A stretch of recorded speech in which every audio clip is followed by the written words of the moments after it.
want to share a story that happened to me in the summer of 2024. What I'm about to tell you became another piece of evidence for me that paranormal phenomena do exist, and that you can encounter them in the most ordinary places. A cemetery, for example, especially after a certain hour. Of course, you can always try to explain everything logically, blame coincidence, fatigue, or imagination, and in some situations that might be true. But what happened to me that evening still leaves too many unanswered questions. That day, I went to a cemetery to visit the grave of a deceased relative. It was around 5 in the evening. The cemetery is located far outside the city, and part of the journey requires a long walk on foot. Local folklore warns against visiting the cemetery after 5 o'clock. People say that after this time, restless entities and spirits become active there, and nighttime visits are considered even worse. That evening, I learned why. When I entered the cemetery, I felt no fear. Everything seemed calm and strangely peaceful. I walked toward the grave. On the way, I didn't see a single person, not one. There was no security either. When I reached the grave, I felt tired and decided to sit down nearby in silence. The place was completely quiet, and then I heard it, knocking.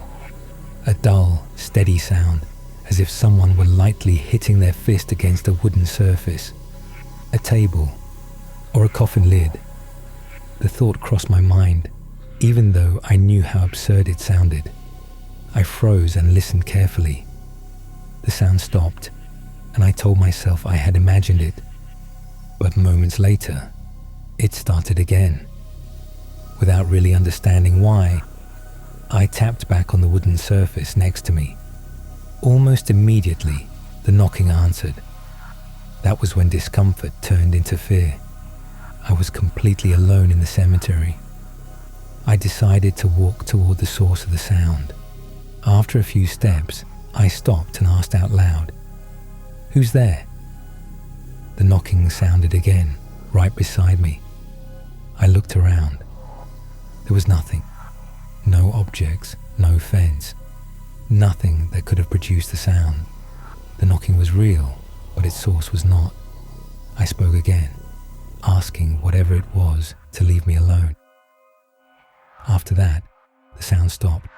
I returned to the grave and sat there thinking about what had just happened. As I tried to make sense of it, I suddenly heard singing behind me, somewhere in the distance. Soft, slow, and haunting. It sounded like a child's voice. I couldn't make out any words, only a melody.